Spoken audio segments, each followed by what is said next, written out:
32 নম্বরের নির্মাণাধীন সেই ভবন থেকে পানি সরানো হচ্ছে। মানে গুজবে গুজবে সয়লাব। একটা ছবি, সেটা আবার অনেকে ক্যামোফ্লেক্স করে অন্য একটা ছবি দিয়ে বলা হচ্ছে যে 32 নম্বরের যে বাড়ি, সেই বাড়ির নিচে কয়েকতলা আছে এবং সেটি আয়নাঘর। এই নিয়ে সোশ্যাল মিডিয়াতে বেশ দৌড়ঝাঁপ চলছে। আমাকে অনেকে প্রশ্ন করেছেন এবং বলছেন যে ভাই এটা নিয়ে রিপোর্ট করেন না কেন। আমি বলছি ভাই, আমি ফেসবুকের এই সমস্ত খবর বিশ্বাস করি না। কিন্তু ঘটনা অন্যরকম, এটা সত্য।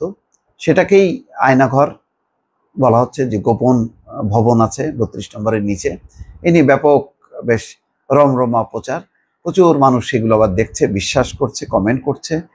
এরকম পরিস্থিতির মধ্যে এখন ফায়ার সার্ভিস সেখানে কাজ শুরু করেছে। খবরে বলা হচ্ছে কয়েকদিন ধরে আলোচনায় থাকা ধানমন্ডি 32 নম্বরের একটি ভবনের বেসমেন্ট থেকে পানি সরাচ্ছে ফায়ার সার্ভিস।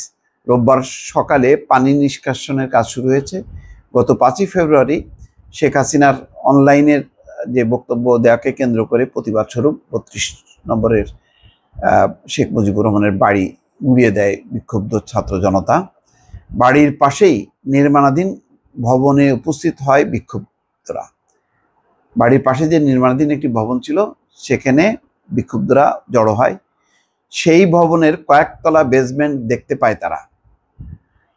তার মধ্যে 2 তলা পর্যন্ত নামতে পারলেও পরবর্তী ফ্লোরে পানি দেখা যায়। 2 তলা পর্যন্ত পাশেই যে বেসমেন্ট, সেখানে 2 তলা পর্যন্ত নামতে পারলে পরে তারা পানি দেখা যায়। অনুমান করা হচ্ছে যে নিচে আরো কয়েকতলা থাকতে পারে। এরপর থেকেই আলোচনা সৃষ্টি হয় যে এখানেও একটা আয়নাঘর রয়েছে।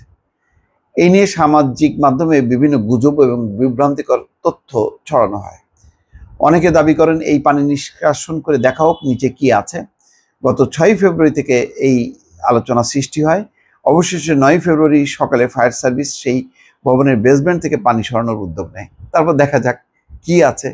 মানে কি বলবো, মানে একটা ঘটনা ঘটলে তার যে কত রকমের ফায়দা নেয়। আর অনেকে এই সমস্তগুলো নিয়ে তারা ওই ভিউ পোড়ানোর জন্য একটা পরিস্থিতি তৈরি করে। যাই হোক, সরাক, অনুসন্ধান করুক ভেতরে কি আছে, আয়না ঘর আছে নাকি কোন ঘর আছে, সেটা নিঃসন্দেহে ফায়ার সার্ভিস এটা ক্লিয়ার করতে পারবে। দর্শক ভালো থাকবেন, আল্লাহ হাফিজ। আসসালামু আলাইকুম সুপ্রিয় দর্শক, ভয়েস বাংলার সাবস্ক্রাইবার এখন 1.5 মিলিয়ন।